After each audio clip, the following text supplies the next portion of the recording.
Assalamualaikum warahmatullahi wabarakatuh. Saya Indra Alfian, SPDI.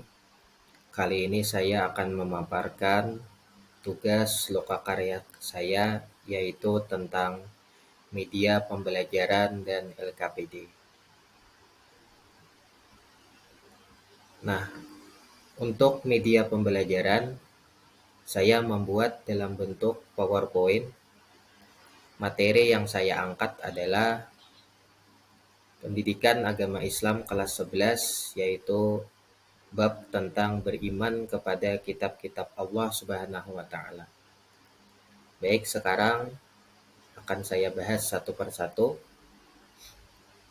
Yang pertama, firman Allah Subhanahu wa taala dalam surah Al-Maidah ayat 48, dan kami telah menurunkan kitab Al-Qur'an kepadamu Muhammad dengan membawa kebenaran, yang membenarkan kitab-kitab yang diturunkan sebelumnya dan menjaganya. Maka putuskanlah perkara mereka menurut apa yang diturunkan Allah Subhanahu wa taala, dan janganlah engkau mengikuti keinginan mereka dengan meninggalkan kebenaran yang telah datang kepadamu. Selanjutnya akan dibahas kitab-kitab atau 4 kitab yang diturunkan Allah kepada Rasul-Nya. Yang pertama adalah kitab Taurat yang diturunkan kepada Nabi Musa alaihissalam.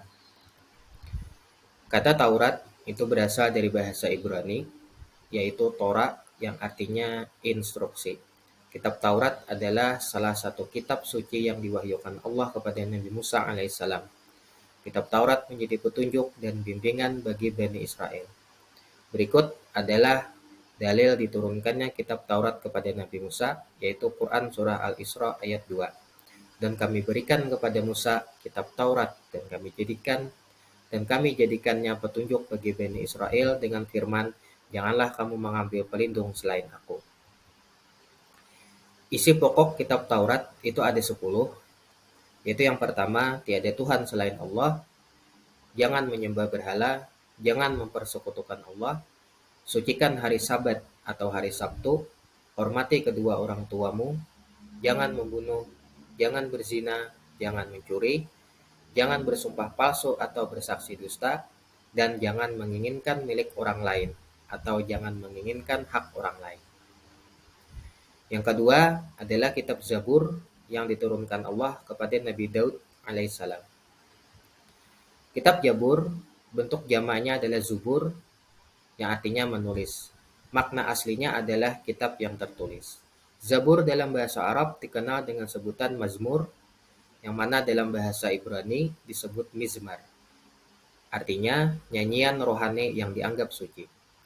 Sebagian ulama menyebutnya Mazmur, yaitu salah satu kitab suci yang diturunkan sebelum Al-Quran selain Taurat dan Injil. Berikut dalil tentang diturunkannya kitab Zabur, yaitu Quran Surah An-Nisa ayat 163. Sesungguhnya kami mewahyukan kepadamu Muhammad sebagaimana kami telah mewahyukan kepada Nuh dan nabi-nabi setelahnya. Dan kami telah mewahyukan pula kepada Ibrahim, Ismail, Ishak, Yakub dan anak cucunya, Isa, Ayub, Yunus, Harun dan Sulaiman. Dan kami telah memberikan kitab Zabur kepada Daud. Secara garis besar, nyanyian rohani yang disenandungkan oleh Nabi Daud dalam kitab Zabur itu ada 5 macam, yaitu nyanyian untuk memuji Tuhan atau liturgi. Yang kedua, nyanyian perorangan sebagai ucapan syukur. Yang ketiga, ratapan-ratapan jamaah. Yang keempat, ratapan dan doa individu. Dan yang kelima, nyanyian untuk raja.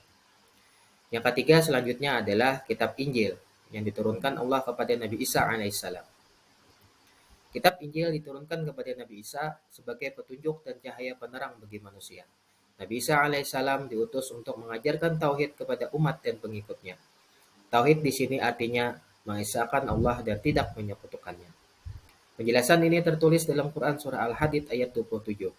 Kemudian kami susulkan rasul-rasul kami mengikuti jejak mereka, dan kami susulkan pula Isa putra Maryam. Dan kami berikan Injil kepadanya, dan kami jadikan rasa santun dan kasih sayang dalam hati orang-orang yang mengikutinya. Yang terakhir adalah kitab Al-Quran yang diturunkan Allah kepada Nabi Muhammad SAW. Al-Quran merupakan kitab suci yang diturunkan Allah kepada Nabi Muhammad melalui malaikat Jibril. Al-Quran diturunkan tidak sekaligus, melainkan secara berangsur-angsur atau yang biasa disebut dengan mutawatir. Al-Quran diturunkan selama kurang lebih 23 tahun, atau tepatnya 22 tahun, 2 bulan, 22 hari. Al-Quran terdiri atas 30 juz, 114 surat, 6.236 ayat, 74.437 kalimat, dan 325.345 huruf. Wahyu yang terakhir turun adalah Quran Surah Al-Ma'idah ayat 3. Intisari Al-Quran, yaitu firman Allah dalam surah Al-Baqarah ayat 2, kitab Al-Quran ini tidak ada keraguan padanya, petunjuk bagi mereka yang bertakwa. Jadi salah satu intisari dari Al-Quran adalah menyatakan bahwa Al-Quran itu adalah bukti yang nyata. Tidak ada keraguan padanya. Di dalam Al-Quran itu, baik itu hukum, berita, kabar, surga, neraka, dan cerita orang-orang terdahulu, itu merupakan kejadian nyata, bukanlah suatu yang diragukan. Nama-nama lain dari Al-Quran, diantaranya adalah Al-Huda, yaitu Al-Quran sebagai petunjuk seluruh umat manusia. Kemudian Al-Furqan, artinya Al-Quran sebagai pembeda antara yang baik dan buruk. Kemudian Asy-Syifa, Al-Quran sebagai penawar atau obat penenang hati. Kemudian Az-Zikir, artinya Al-Quran sebagai peringatan adanya ancaman dan balasan. Dan yang terakhir Al-Kitab, artinya Al-Quran adalah firman Allah yang dibukukan. Nah, demikianlah pemaparan saya terkait dengan media pembelajaran dalam bentuk PowerPoint. Selanjutnya, saya akan memaparkan tentang lembar kerja peserta didik atau LKPD. Jadi, LKPD yang saya buat juga sama, yaitu berkaitan dengan bab beriman kepada kitab Allah Subhanahu wa taala, yang mana saya buat dengan cukup sederhana, yaitu dengan memuat nama siswa, kelas, kemudian ada peta konsep yang sesuai dengan bab beriman kepada kitab-kitab Allah Subhanahu wa taala. Nah, di halaman yang kedua, saya memberikan kepada siswa sebuah tontonan dalam bentuk video. Di sini saya sudah mengasih linknya, yang mana link ini kalau diklik akan langsung masuk ke video YouTube yang dimaksud. Nah, selanjutnya setelah siswa menonton video-video tersebut, siswa menjawab pertanyaan yang sudah saya buat di LKPD, yaitu menyebutkan kitab-kitab yang diturunkan Allah kepada nabinya. Setelah itu, siswa diberi tugas menjodohkan nama nabi beserta kitab yang diterimanya. Jadi siswa tinggal menjodohkan saja. Misalkan Taurat diturunkan kepada Nabi Musa, maka siswa tinggal memberi garis untuk menjodohkannya yang sesuai. Nah, demikianlah pemaparan dari saya mengenai tugas pembuatan media pembelajaran dan LKPD. Segala bentuk kekurangannya saya memohon maaf dan saya ucapkan wabillahi taufik wal hidayah. Assalamualaikum warahmatullahi wabarakatuh.